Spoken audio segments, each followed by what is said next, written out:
Hi guys, अस्सलाम वालेकुम। मेरा नाम है अहमद खान और मैं आप सब लोग को वेलकम करता हूँ अपने चैनल पे। लास्ट वीडियो में हमने first law of motion discuss किया था, इनर्शिया क्या होता है ये डिस्कस किया था। प्रोग्रेसिवली नेक्स्ट लेक्चर में अब जो है इस लेक्चर में हम लोग डिस्कस करेंगे सेकेंड लॉ ऑफ मोशन। ठीक है, all of these laws were proposed by Newton, remember that. ये तीनों लॉज जो है वो न्यूटन ने लिखे थे, बयान किए थे। ठीक है, अच्छा, इस लॉ में न्यूटन क्या कहता है? सेकेंड लॉ ऑफ न्यूटन क्या कहता है, इसकी स्टेटमेंट क्या कहती है? अगर कोई ऑब्जेक्ट है, जैसे भी हमने बात की कि अगर कोई फर्स्ट लॉ ऑफ मोशन में हमने समझा कि अगर कोई मोबाइल टेबल पे रखा हुआ है तो वो टेबल पे ही रखा रहेगा, हाँ, और अगर मूव कर रहा है तो मूव करता रहेगा जब तक कोई एक्सटर्नल फोर्सेस पे एक्ट ना करे। अब एक बात है कि अगर कोई ऑब्जेक्ट है, जैसे ये बॉल है या जो है मान लीजिए एक बॉक्स रखा हुआ है। ठीक है, अब box is there, it is placed on a floor. अब मैं अगर इस पे फोर्स लगाता हूं तो जिस डायरेक्शन में फोर्स लगाऊंगा उसी डायरेक्शन में मूव करेगा, ऐसा ही होगा या नहीं? अगर मैंने इसकी direction right hand side direction में फोर्स लगाई है तो ये बॉक्स भी राइट हैंड साइड पे मूव करेगा, ऐसा ही होगा। अगर मैं इसको ऊपर की तरफ फोर्स लगाऊंगा तो ये लिफ्ट करूंगा, ऊपर उड़ जाएगा बॉक्स, अपने तरफ खींचूंगा, करीब कर सकता हूं बॉक्स को। तो जिस डायरेक्शन में फोर्स लगाऊंगा उसी डायरेक्शन में वो ऑब्जेक्ट मूव करेगा।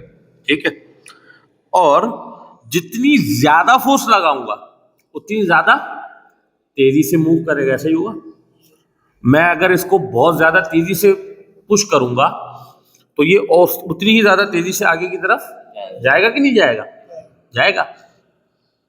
तो हम इसकी स्टेटमेंट पे पहले गौर फिक्र करते हैं, फिर उसके बाद उसको डिस्कस करेंगे कि ये फिर उसको समझेंगे ना ब्रेक डाउन करके। तो कहता है when a net force acts on a body. ठीक है, व्हेन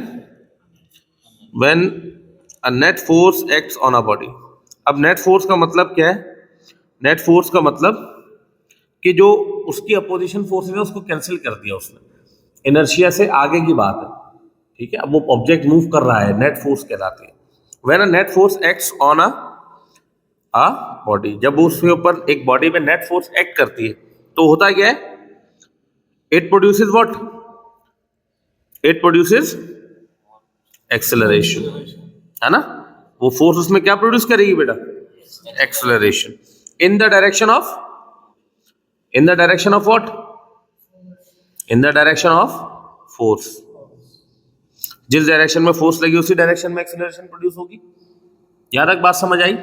एक और बार एक्सप्लेन कर रहा हूं। when the net force acting on an object, it produces acceleration in the direction of force।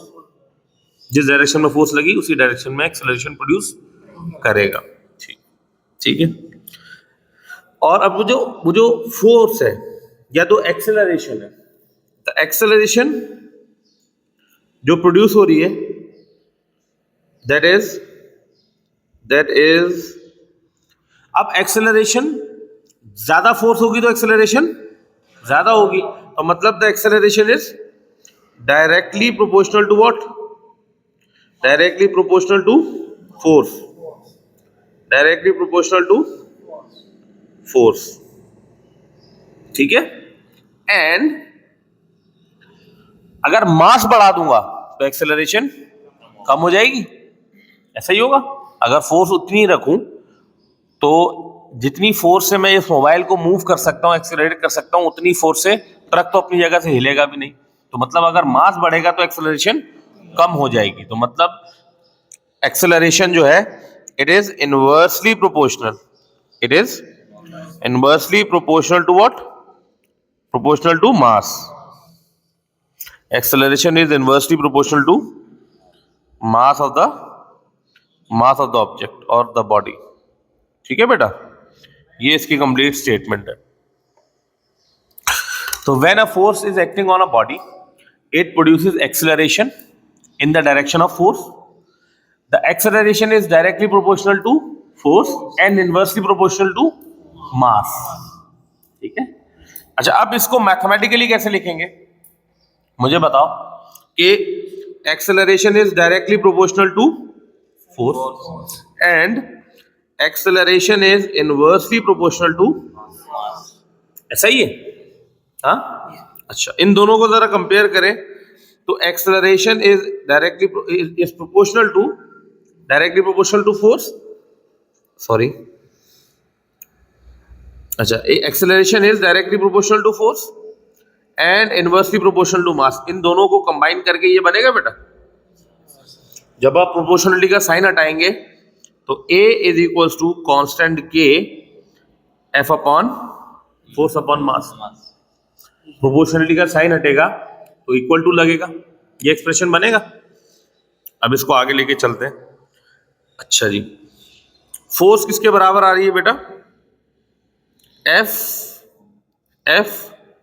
K, ये M मास इधर डिवाइड हो रहा था, इधर आगे एक्सेलरेशन से क्या हो जाएगा बेटा? तो यानी F K is equals to ma। अब ये जो K है दिस इज अ कांस्टेंट और ये बराबर होता है बेटा 1 के। तो फोर्स बराबर आ गई मास इनटू एक्सेलरेशन। बात समझ आई बेटा?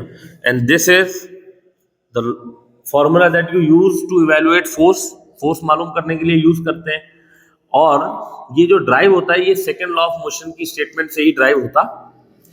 उम्मीद है समझ में आ गया हो बेटा। अगर कोई सवाल है तो फिर वो आप कमेंट बॉक्स में पूछ सकते हैं। Thank you.